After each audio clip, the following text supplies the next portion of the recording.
Olá pessoal, tudo bem? Muito obrigado por você ter assistido conosco nesse exato momento.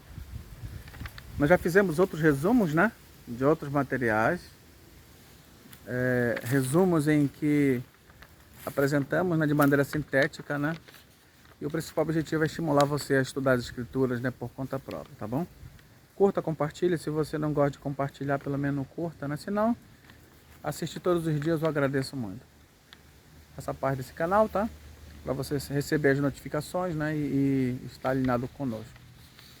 Capítulo 8 de Atos, né? Interessante que o Caifás e o Anás ainda estavam na liderança da igreja naquela época, né, dentro do judaísmo ali, em que o poder político estava dominando, né?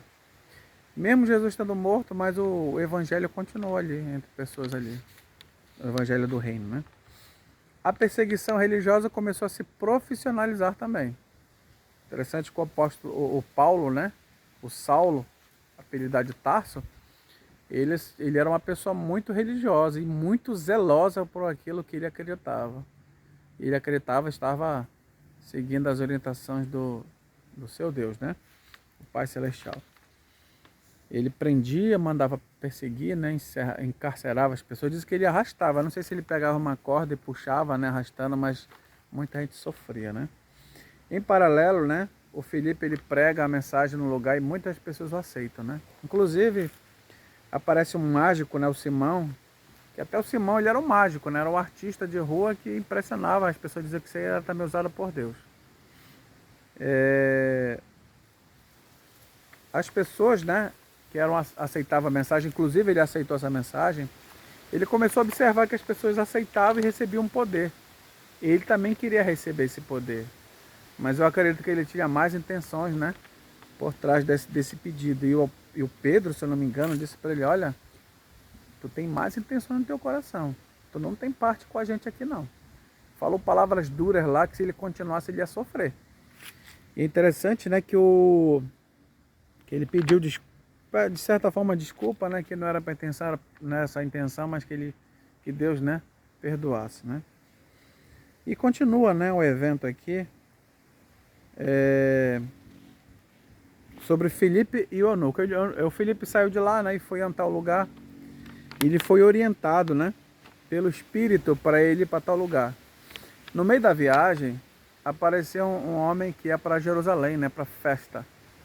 Ele iria normalmente, a gente fala assim, né, como se fosse um Ciro de Nazaré, né, naquela época. As pessoas iriam em procissão, né, as pessoas estudavam, né. As pessoas eram religiosas, né, embora as pessoas adoravam outros deuses, as pessoas gostavam de participar com os judeus das suas festas, das suas tradições, né. E é interessante que ele veio lendo um livro, né? Se eu não me engano, o capítulo 52, 53, que fala de uma pessoa sofredora, né? Se você quiser ler lá Isaías 52, 53. Ele vinha lendo um trecho desse livro aí. E ele não estava entendendo.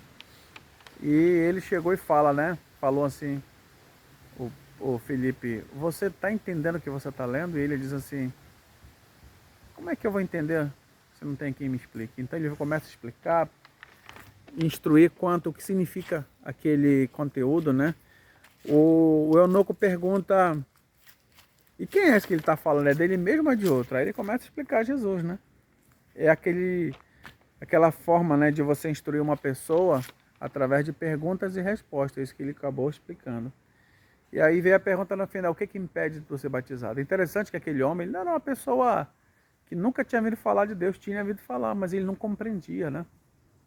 Há muitas pessoas por aí que estudam as escrituras de maneira errada, mal compreensiva, e de repente precisa só de uma ponte para ligar e fazer sentido, né? E naquele momento ele foi batizado, diz que ele foi arrebatado, né? Ele foi para um lugar a quilômetro de distância, 37 quilômetros. E ele foi batizado, aquele homem, e o Filipe foi arrebatado. Então esse é o resumo do capítulo 8 de Atos, né? Muito bom, né? Um assunto interessante, né? É gostoso estudar esse assunto. E principalmente quando você vai comentar com alguém, né? Sobre outros assuntos, há muito pano para manga, né? Tá certo? Muito obrigado por você ter assistido com a gente. Que Deus abençoe grandemente e dê um dia de paz, de alegria, uma noite de descanso, de repouso, uma madrugada, né? Mesmo que você acorde, você possa agradecer a Deus pelo ar que você respira. Mesmo que você passe por tribulações e provações, você ainda tem uma nova chance, né? Muito obrigado. Que o Senhor nos dê a paz que tanto precisamos. Fique conosco.